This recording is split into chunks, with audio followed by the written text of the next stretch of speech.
most incredible scene. 13-year-olds and 30-year-olds are my people. It's just such a sweet thing to be attached to an age. Well, we were all really following Buffy. She was the first. Avengers Doomsday. Yeah. Jen. It does keep coming up.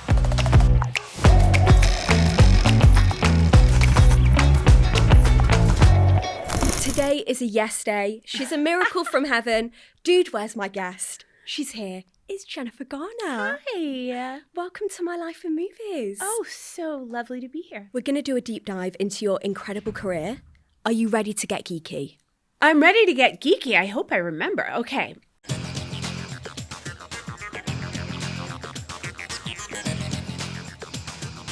We've got to start off with the it girl, Sydney Bristow. Oh. You strutting through the airport in that red wig. That's who I was desperate to be and still want to be. I do too. She's iconic. I love how your audition is still on YouTube because it's just perfect. Can you take me back to finding out the news that Sydney Bristow was yours? What was going on in your life at the time? Wait, my audition is on YouTube? Your audition is on YouTube. Oh, it's so embarrassing. Did you not know that? No. Oh my gosh, that's horrifying. Nobody watched that audition. And it's long, by the way. Really? Yeah, it's very long. I auditioned like 5 times. Because, you know, JJ, I was in Felicity as a small role, and then he wrote Alias with me in mind, but then I was such girl next door that nobody really believed. And I even had to prove it to him that I could play the role. So I had to audition. And I was just like, no way am I going to not get this role that was written with me in mind. That is the best thing I've ever read in my life.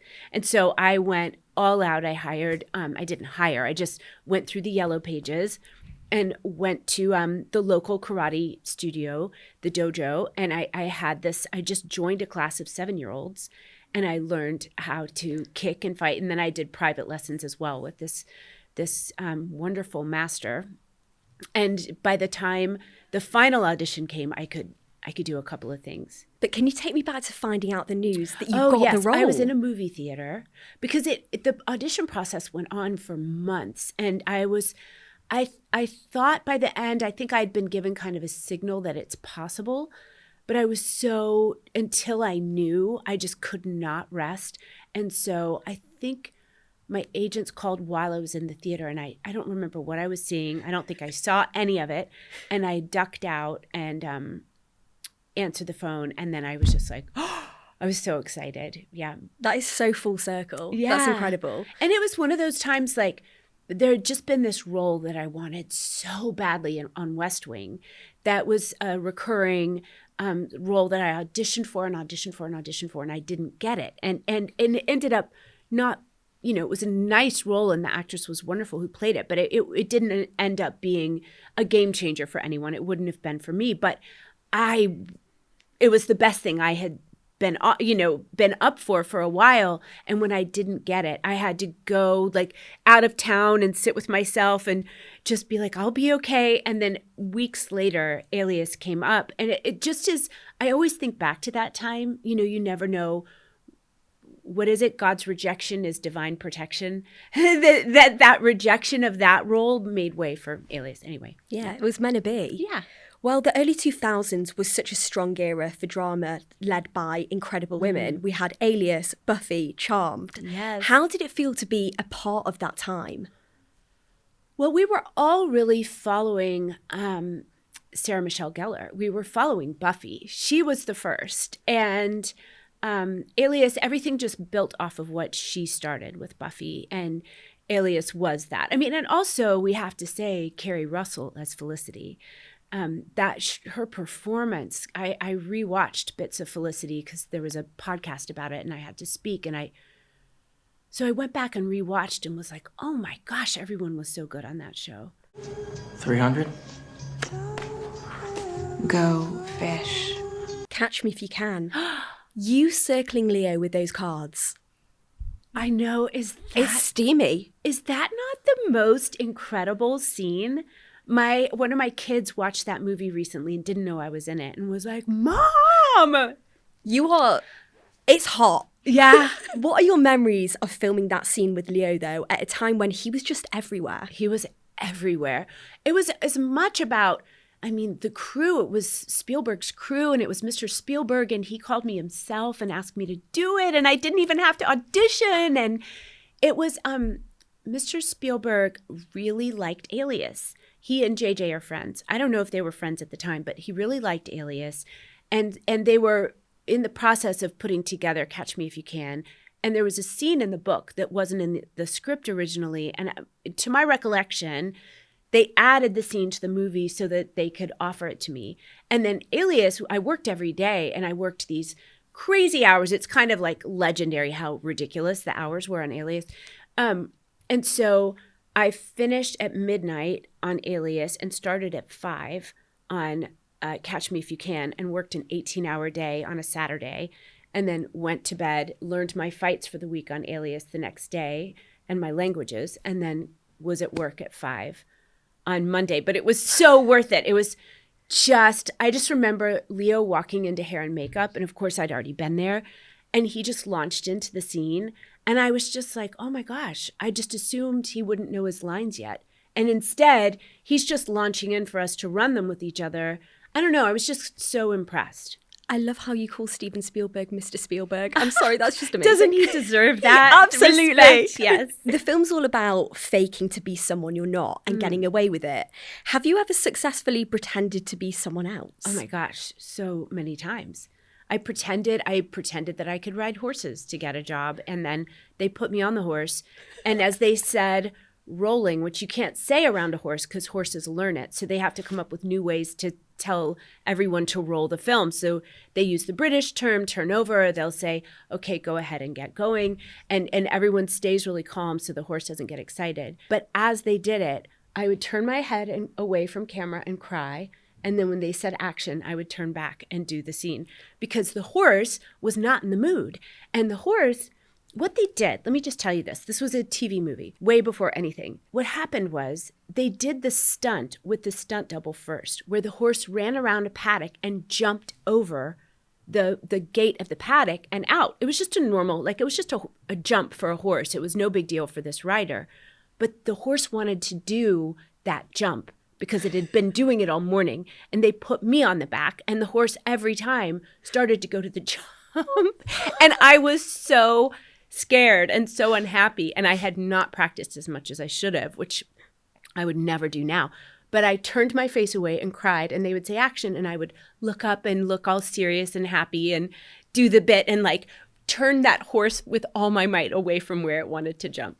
This is why you're a professional. Well, I don't know if you would really call that professional, but yeah. But speaking of false identities, have you ever been mistaken for anyone? All the time. Oh my gosh. Which other actresses do you get? Oh my gosh. I mean, you could imagine. I remember, how many times have I been at Starbucks waiting for my coffee, and they're saying, Hillary, Hillary, and I'm like, and they think I'm Hillary Swank. Or yesterday, Julia Roberts, which, I mean, please compare me to any of these people anytime. Rachel McAdams. Love. All the Jennifers. Just swap me with a Jennifer. Do you go along with it? Of course. Oh yeah, I don't care. I'm thrilled. I love you, Matt. You're my best friend. Jedi, I've always loved you. You know what's coming. Okay. Can you guess how old I am?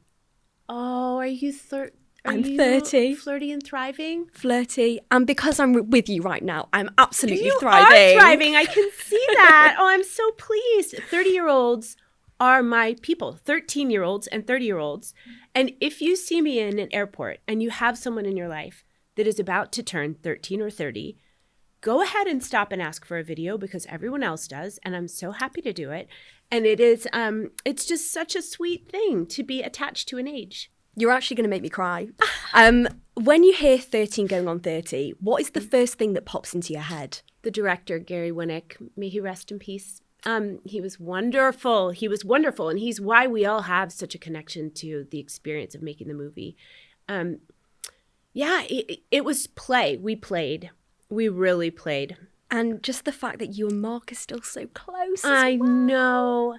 Judy and I are so And close. Judy. And Judy and Mark and me. And then Judy and Andy Serkis, who was in that film, who's gone on to be Gollum, of course. And they were in Planet of the Apes together. And yeah, all of us, there's a glow around it. Actually, while I was here, the producers, Donna Roth and Susan Arnold, had a bunch of the crew members from 13 Going on 30 and Judy over for dinner, and I missed it, but they sent me pictures. But yeah, that is 22 years ago, and they're still getting together. So it's pretty rare. Can I just say how handsome Mark Ruffalo is in that film as well? He is such a dreamboat, isn't he? He really is. Yeah. Gorgeous. We worked together on the Adam Project Yes. not that long ago, and it was like we've seen each other off and on, but we hadn't like done something like that, obviously, since 13 Going on 30.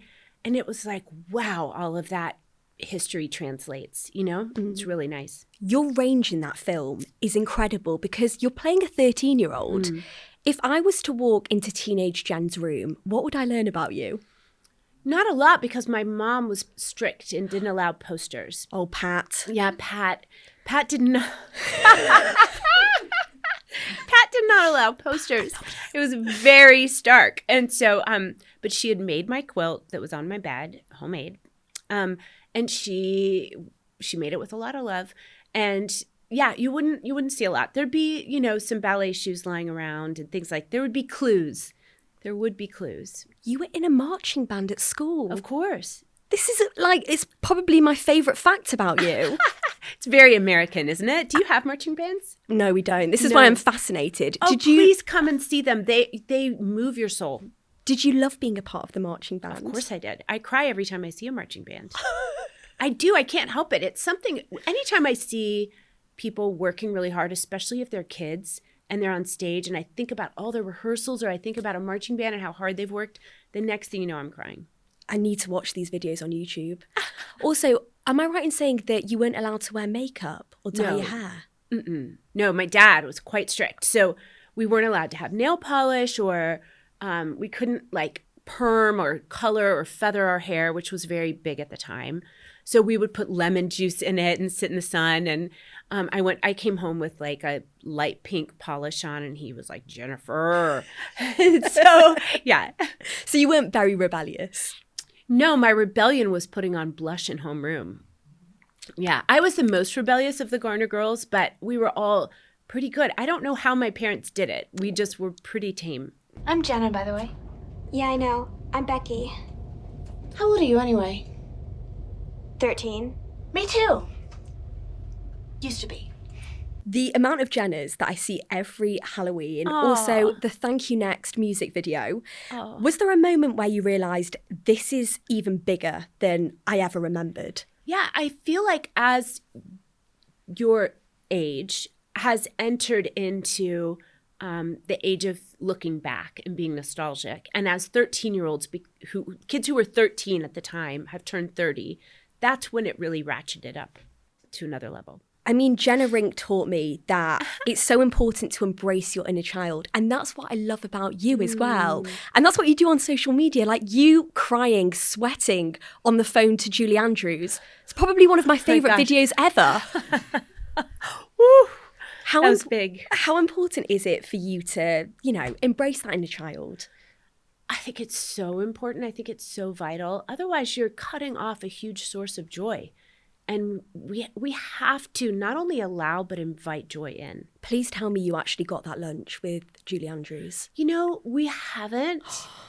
I know, but Julie, I'm sure it's my fault. I'm actually really shy. So there have been times when someone has reached out, and then I'm so shy, I don't know what to do about it. And so I'm sure that it's my fault. Jen, you can't ghost Julie Andrews. I know. I haven't ghosted her, but I didn't follow up properly either.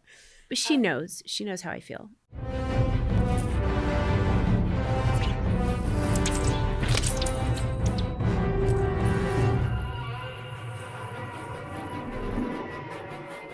My queen assassin, Electra. Oh, I love how you're an absolute angel, but you can whip ass. I Yes, thank you. How many scars and bruises did you collect working on Elektra? Oh, I have a scar there from a sword fight. I have a scar there from a sword fight. Yeah. I mean, if you're knocking swords with someone, if your finger's slightly out of place or if they come at the wrong angle, you are going to, really mess up the floor around you. Yeah.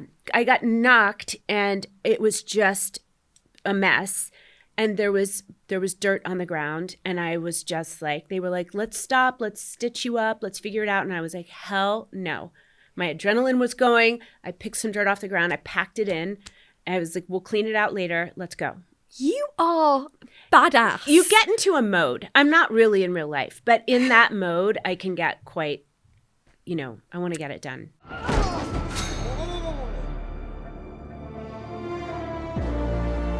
The screams in the cinema when you popped up in Deadpool and Really? Wolverine, people went feral. Oh, that's so nice. How did that first conversation with Hugh and Ryan come about? Well, I was working with Sean Levy and Ryan Reynolds on the Adam Project, and they were kind of talking about it around me, but I didn't know what they were talking about, and they were like, do you think? And so then months later, years later, I don't even know, they called and said, we're thinking about this. Would you be interested? I said, of course. And then it was like, oh my gosh, I have to train. So my stunt double, Shauna Duggins, we've worked together since day one of Alias, so 25 years. She, years ago, transitioned to being the stunt coordinator, and she's been the stunt coordinator for almost everything I've done, including 13 going on 30. And she's the boss lady. So she doesn't double me so much anymore because she's in charge of making everything happen. Plus, she's my age. She's younger than I am. But, I'm 50, whatever, and she's not that much younger. So we let the young people do the hard things. But there are times where Shauna still has to step in and double me. She doubled me for Peppermint. She doubled me for Deadpool and Wolverine because she's the only other person that can do the size. Because she did Daredevil and Elektra with me. So we would stand in my backyard and nobody could know we were doing it. And we're, circling. And my kids are like, Mom, what are you doing? Hours every day in the backyard. I'm like, don't worry about it. But yes, we had a great time. Avengers Doomsday. Yeah. Jen, It does keep coming up. I will riot if you are not in that film. Do you hear that, Marvel? We are going to cause a riot if you do not do the right thing. I want to see them do the right thing. That's all I'm saying. Okay.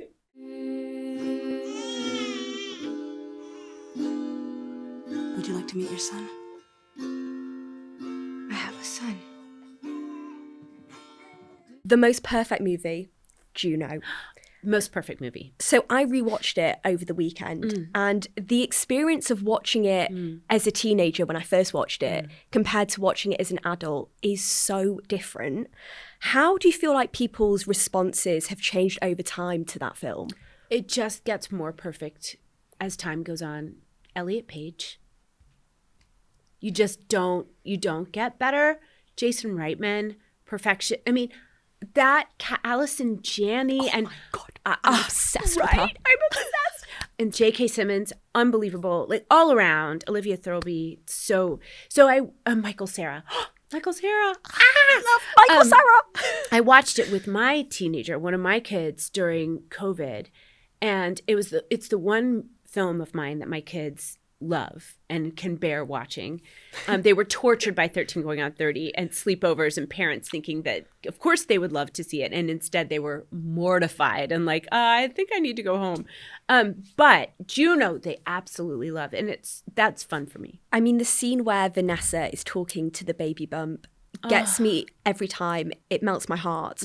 How has being a mum impacted you as an actor? I think everything that happens in your life, you take into your work, and that's a big thing. So you take it right in. And yeah, it does. It makes you a more open, empathetic person. It kind of takes away your judgment of yourself and other people, I think, because you're so imperfect at it. It's like I come in, I knock over the water, and it's like, I'm sorry, I didn't mean to do that. But I just don't sweat that. Whereas when I was younger, I might have been like, oh my gosh, I'm embarrassed. And instead, it's like, yeah, stuff happens, Yeah, I guess it puts into perspective as well what's important. Yeah. I mean, when you were little, you were so carefree. But these last few years, more and more, it's almost like I could feel you holding your breath. Speaking of perfect cinematic mums, Oh. a film that I struggle talking about without crying is Love, Simon. Oh. The way you say, "You get to exhale now, Simon," ruined me. Oh no, it's going to make me cry. I love that movie. It's also shot in a way that you're talking to the audience. I know. And I wanted to know, how intentional was that? I mean, the entire making that film into a frothy, irresistible romantic comedy and having that at the core was entirely intentional. Greg Berlanti knows exactly what he's doing. He's a genius. And he asked me to make it. He was, I think at the time, and I don't mean to overstate it, but I feel like I could be helpful in help getting it funded. And I did not need to go to Atlanta right then and do that movie, but it's the most important film I've ever been a part of. I'm so grateful that he asked me. I'm so grateful that I got to play that role and be that mom. And I hear from people, especially on flights, flight attendants will pass me a note, Love, Simon helped. I saw it with my parents. It really helped us have a conversation. And I'm just like, oh, thank God I get to be that mom to people and they can tell me that. And it really informed a lot. Well, I know that you know just how many lives that film has changed, but I just want to read you one comment that I read. Okay. I suppressed being a lesbian for 20 years. Oh. My mum said, "You never know, you might find the right man. This scene is what I needed to see and hear. It's helping me heal." Oh. And there are so many like that done, as well. Greg Berlanti. Yeah. How I much love does that that. mean to you when I you mean- hear those comments? For anyone to art, that's why art is so important. Art helps you see yourself. It helps you see yourself reflected back. It helps you dream. It helps you see outside of yourself and think and experience someone else's experience of the world and have more openness and empathy for them. It's so important. This is my patient. You treating these people? Oh, they're treating themselves. With what? Vitamins, peptide T, DDC, anything but that poison you're hawking. I want to talk about Dallas Buyers Club. Oh, Because I remember going to see that film in the cinema and just being blown away. yeah. Matthew McConaughey said the most gorgeous thing about you. He said, "You care so deeply about people." How important is kindness to you? It's everything. Kindness is everything. What's the point? If we aren't all here to look after each other, what is the point?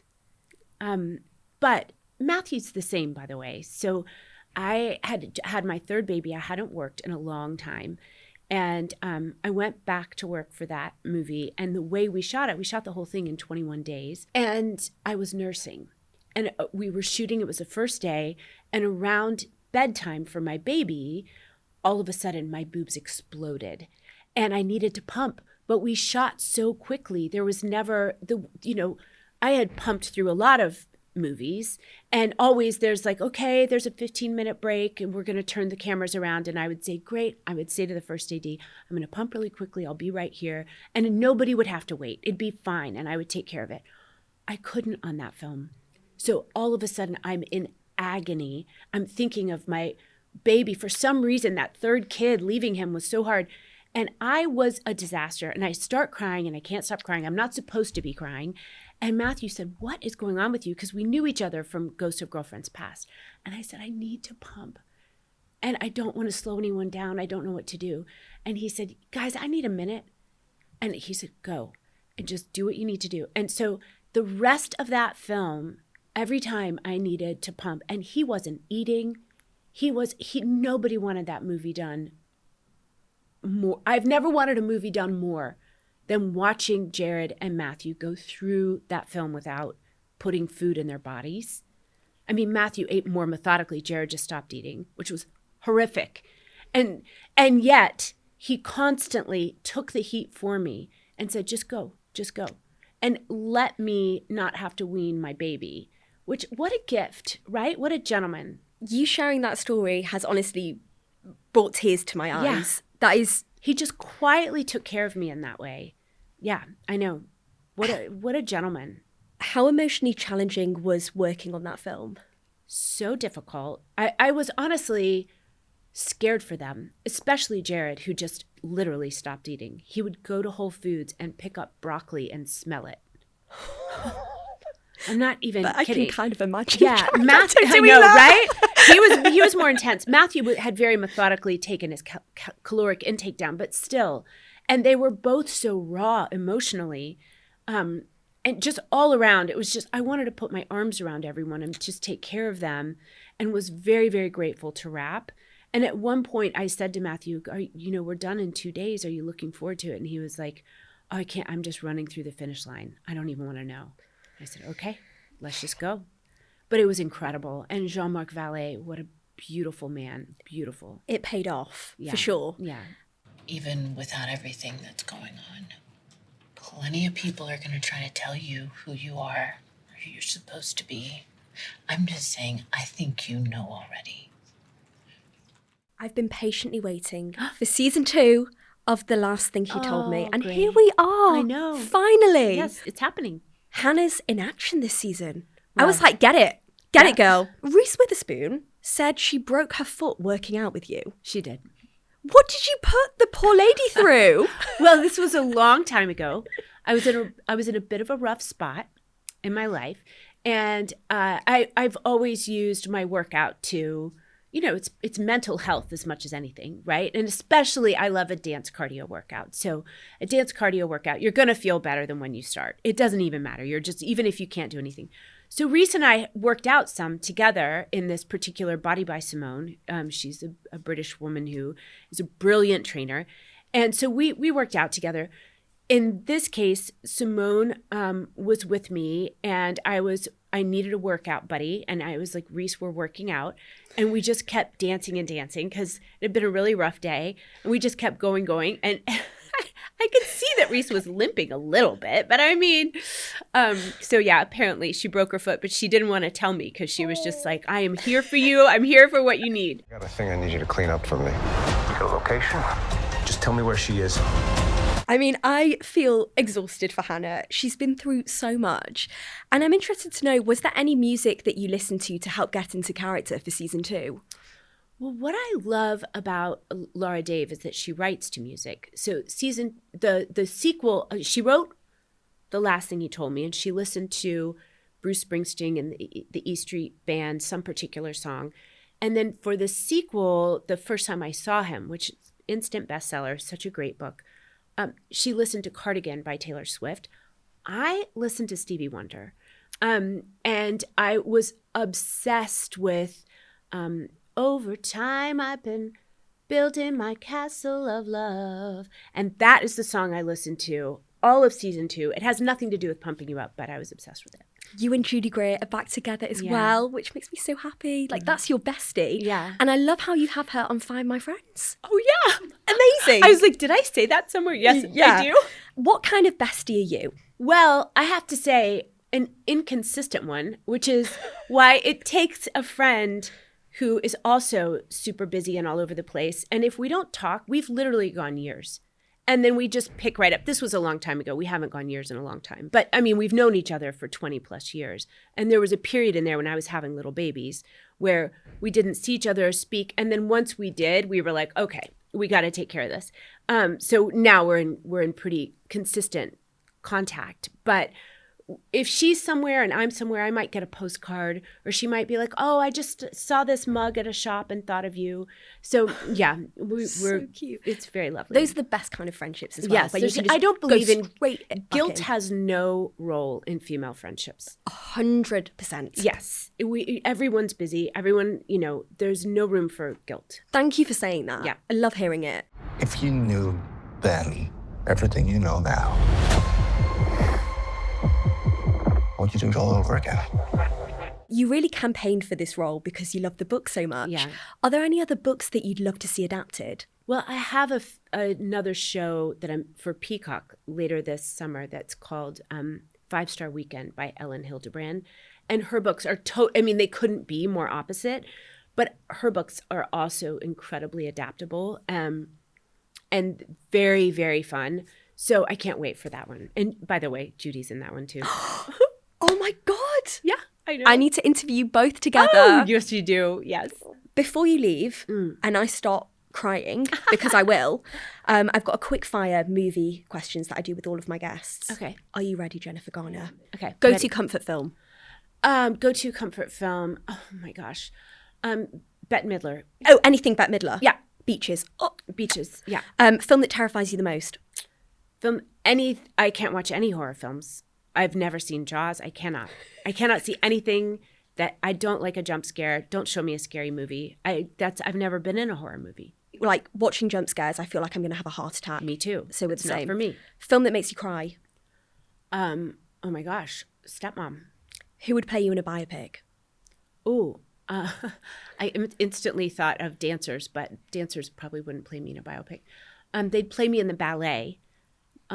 Like, can Tyler Peck be me in a ballet?